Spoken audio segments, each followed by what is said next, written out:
What is up, guys? This is Pinzo back with another video today, and what I've got for you guys is a little bit of a different video, actually.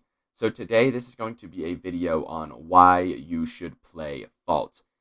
A lot of people have been giving Fault some bad press lately, just about the game as a whole, and that kind of thing, and why the game, quote, sucks, and why you shouldn't play it. And I think that a lot of that is the way that the community looks at the game, and this video is going to be kind of trying to get you to look at the game a little bit differently, so that those of you who are maybe on the fence about playing, or those of you who had the game and played it a bit and just aren't really into it, maybe this will help you get more into it and pull the trigger on buying the game, playing the game. This is going to be really just why you should play Fault right now. Okay, guys, the first complaint that I'm going to go over is going to be the most common one, and that's going to be how buggy Fault is.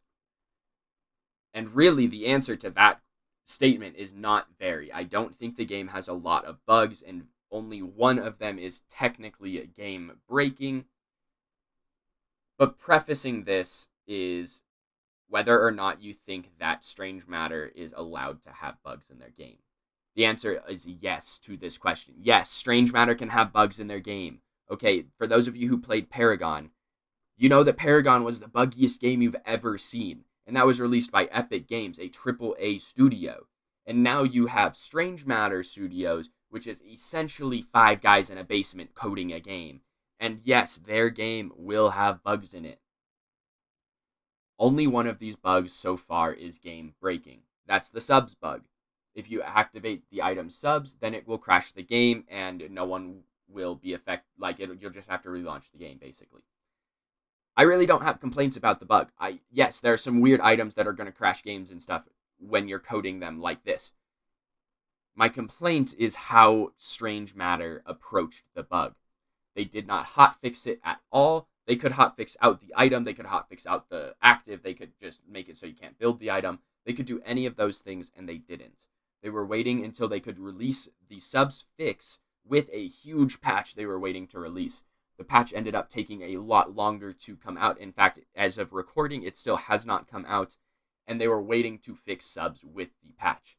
I think they should have hotfixed it 10 days ago when they found out about it, and they haven't. Along with that, they haven't released announcements. They needed to release either a tweet or a Discord announcement saying, do not build subs, it will crash your game. They haven't done this. I think the reason they're not doing this is because if you don't know about subs, you're not building it. The only reason people are building subs right now is to crash games and not lose MMR. If they tell people that it's possible to do that, more people are going to do it, and that's going to look bad. I understand why Strange Matter hasn't said anything, but I really think they should.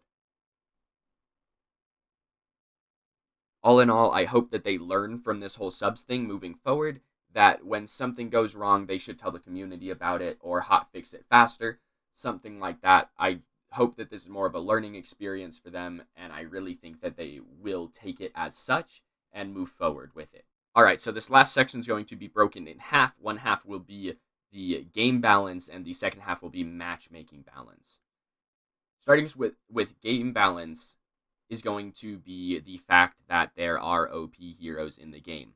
Yes, there are heroes that are good. Yes, there are heroes that are bad. My answer to you guys on what heroes you should play is going to be the heroes that you like. If you think Sparrow is a really cool hero, dog, play her. Play her. I bet you can do well on her. I bet you'll have fun playing her. I don't care if she's bad. I don't care if she's really good. Play the heroes you like. With a roster of 13 heroes, you can't expect the game to have fantastic balance. Balance comes with time, patches, and heroes. The bigger the hero pool, the easier the game is to balance. The more patches you have, the more chances they've had to balance characters well. Right now, I would care a lot less about game balance and a lot more about having fun in the game. Jump into a game, pick a character, do a stupid-ass build on him. I don't care. Play attack speed Muriel. Play ability-based Steel. Go for it. Have fun. Alright, guys, into the final section, we have matchmaking balance. Number one, I am a little more reserved about how matchmaking is done right now. The number one reason that I am not a huge fan of it is 5-stacking. I don't think you should be able to 5-stack. 5 stacking is when you have 4 people in your party, so you're 5 people, and you can queue in casual. That's my reserved part.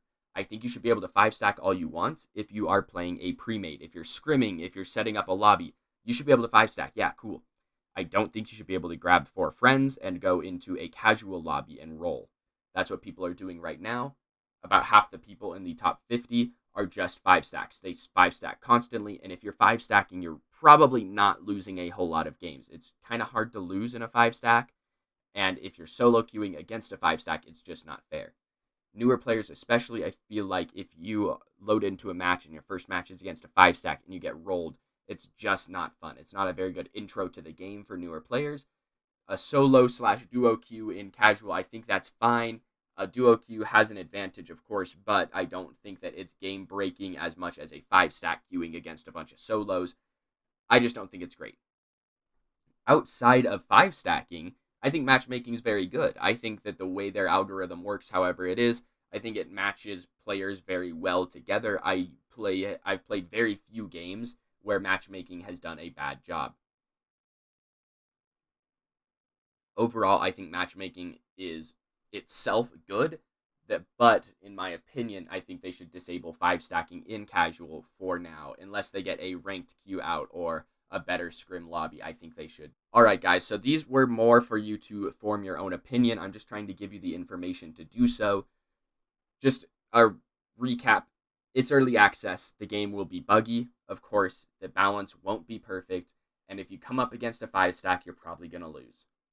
Outside of that, I think the game is very solid. Personally, I think you should go download it right now and play. I don't know why you guys who played Paragon are waiting to play Fault when it gets better. I think you should play right now.